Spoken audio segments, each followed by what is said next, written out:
3 days passed. Sarah refused to abandon the child. She covered it in cloth, crying day and night. She kissed its face, ignoring the patches of hair. Michael tried to stay strong, but people's words cut him. Friends stopped visiting. Even family members kept their distance. Still, he called for help. First, the village pastor came. He prayed loudly, sweating as he laid his hands on the baby. But nothing changed. The baby kept crying with its strange voice. Later, an old herbalist was called. He brought roots and leaves, made Sarah drink, and rubbed medicine on the child. But the baby's body rejected everything. The herbs dried up quickly, as if fire touched them. One by one, all the spiritual people left, shaking their heads. "This is beyond me," the pastor said. "The root of this matter is hidden," the herbalist muttered.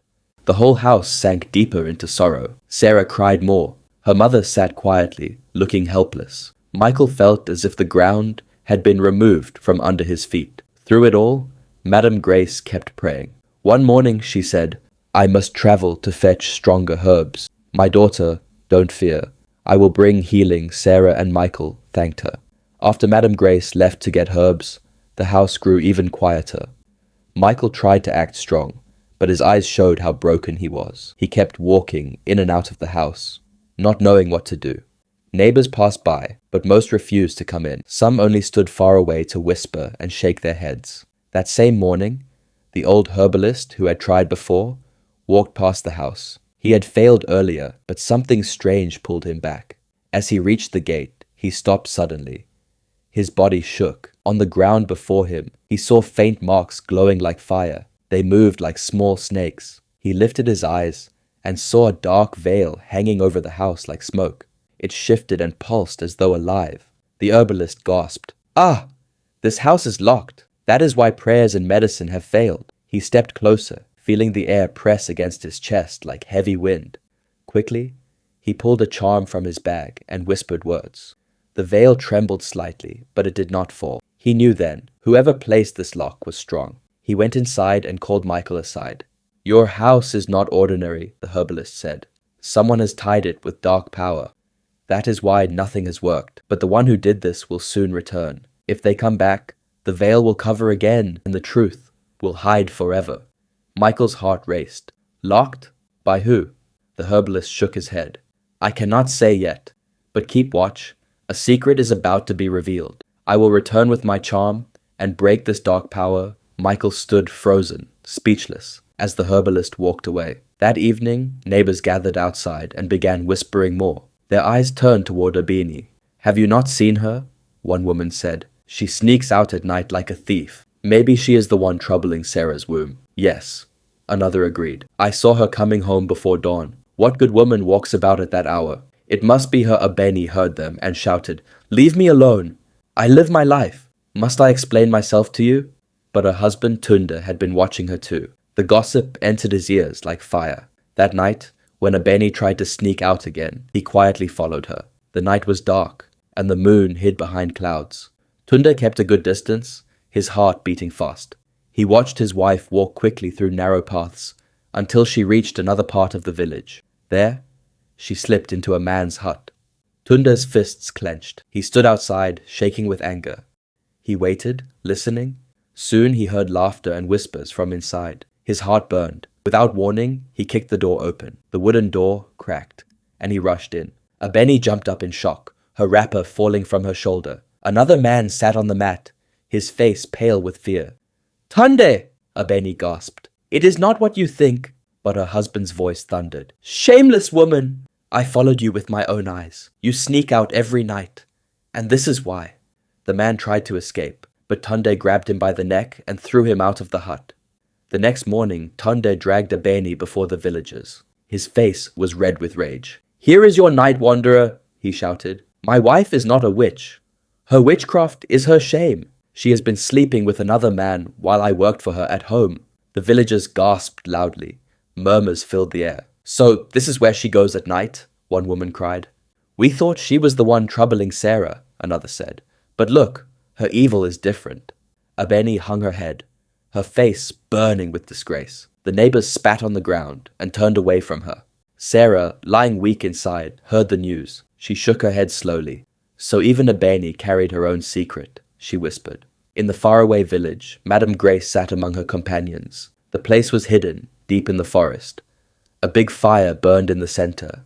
Around it, women dressed in black wrappers sat, their faces sharp and cruel. Madame Grace bowed low before them. Her voice shook. Mothers, I have come to thank you. But please, the child I received, it is not normal. It cries like an animal. People are mocking me. My son is in shame. I beg you, give me a solution. The witches laughed together, their voices echoing in the night. One of them said, Grace, have you forgotten our ways? We do not give children freely. We trade them. When we eat the unborn children of your daughters-in-law, it is for our power. Their miscarriages feed us. Their blood makes us strong. Another added, Have you not also fed on our children in return? Did you not drink with us when we shared the sacrifices? We all give, and we all take. Madame Grace lowered her head, guilt burning in her chest. She remembered. Many times when her sons' wives had miscarried, she had secretly smiled while pretending to weep. She had joined her witch sisters in the night, eating what had been lost. The leader, which leaned forward, her eyes glowed red. Your son's glory is restored each time we take a pregnancy. That is why he prospers. That is why wealth flows into his house. Did you think such things come without a price? Madame Grace trembled. But this last one, this child is half goat, half human. People will not understand. The witches burst out laughing again. That was your request. You begged for a child to stop your son's sorrow. We gave you one. A living child. If you are not pleased, go and solve it yourself. But know this, the covenant is sealed. You cannot escape it. As they laughed, Madame Grace suddenly froze. A cold shiver ran through her body. Her eyes widened. She turned her head sharply toward the east. What is it? One witch asked. Grace stood up quickly. Something is wrong at my house. Someone is touching the veil I placed. I can feel it. The witches sneered. Then run, Grace. Run and save what is yours, if you can. Without another word, Madame Grace grabbed her bag and hurried into the night. Her bare feet beat against the forest floor as she ran. Meanwhile, back in Michael's village, the herbalist has returned to unveil the veil he stood before the compound. He held chalk in one hand and a small gourd of medicine in the other. Neighbors had gathered, whispering and pointing. Will he break it? Someone asked. I heard the house is locked by dark powers, another said. This is why the baby came out like that, a third whispered. The herbalist knelt and drew symbols on the ground. He sprinkled powder and began chanting softly. The air around the house grew heavy, and the veil flickered like smoke in the wind. Michael stood beside Sarah's mother, watching with wide eyes. Sarah herself sat inside, rocking her child and crying. The herbalist raised his hand. If the one who tied this is far away, the lock can break tonight. Everyone must stand strong. The neighbors murmured nervously. Some wanted to leave, but curiosity tied their feet to the ground. At that same moment, Madame Grace was rushing back, her heart beating wildly. She felt the veil weakening. She knew if she delayed even a little, her darkest secret would be laid bare. The night grew thick with fear. The villagers stood in silence, their eyes fixed on the herbalist. His voice was low but firm as he chanted, sprinkling white chalk in a circle around Michael's compound. The veil over the house shook like smoke caught in strong wind. It resisted, stretching back and forth, fighting to stay. The herbalist's face dripped with sweat. This is no small work, he whispered. He poured medicine from his gourd onto the ground. Instantly, the air grew colder. A sharp cry pierced the night. Sarah's baby, wailing louder than ever. The sound chilled everyone. Some villagers covered their ears. Others whispered, "This is not ordinary. May God protect us." Michael clenched his fists, his eyes fixed on the herbalist. Sarah's mother held Sarah tightly, whispering prayers under her breath. The herbalist raised his staff and struck the ground 3 times. "Whoever locked this house, their power must break," he cried. The veil cracked open like torn cloth. For the first time, everyone saw it. Visions flashing in the air. Women dressed in black wrappers, laughing and drinking blood before being swallowed by shadows. And among them, Madame Grace's face, smiling darkly. The villagers gasped in horror. "Jesus! That is Michael's mother," one shouted. "It cannot be," another cried. Michael staggered backward, his mouth wide open. "My mother?" At that very moment, far away, Madame Grace stumbled in the dark forest. She felt her power ripping away. She screamed, "No! Stop! Do not touch it! Her feet ran faster, but it was too late. The herbalist shouted again, striking his staff harder. The visions shattered. The veil broke apart completely with a loud crack, and a strange wind blew through the compound. Inside the house, Sarah felt her baby shift in her arms. The strange, goat-like legs twisted and stretched, slowly. Before her eyes, the child's body began to change. The hooves softened into tiny feet. The bleating cry turned into the weak cry of a normal baby. Sarah's eyes widened. Tears poured down her face. My baby, she sobbed.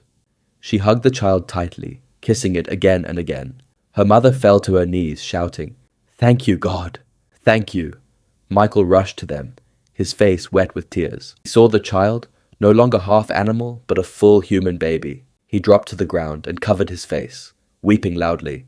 The villagers outside screamed in amazement. The child is normal! It is true! God has restored the baby. Just then, Madame Grace stumbled into the compound. Her wrapper was torn from running. Her face was pale, and sweat poured from her body. The crowd turned and stared at her with wide eyes. Mother Grace! Someone shouted. She is the one! Another cried. Michael rose to his feet, his face twisted with anger and confusion. Mother! Tell me this is not true! But Madame Grace could not hide anymore. The power that covered her was gone. She fell to the ground, shaking, and screamed, Forgive me! I did it! I did everything! The villagers gasped. Through her tears, she confessed, It was me. I joined them long ago. To keep my son rich, I fed on the pregnancies of his wife. I gave her unborn children to my sisters in darkness. That is why Sarah lost so many. That is why their daughter-in-law miscarried. We ate them.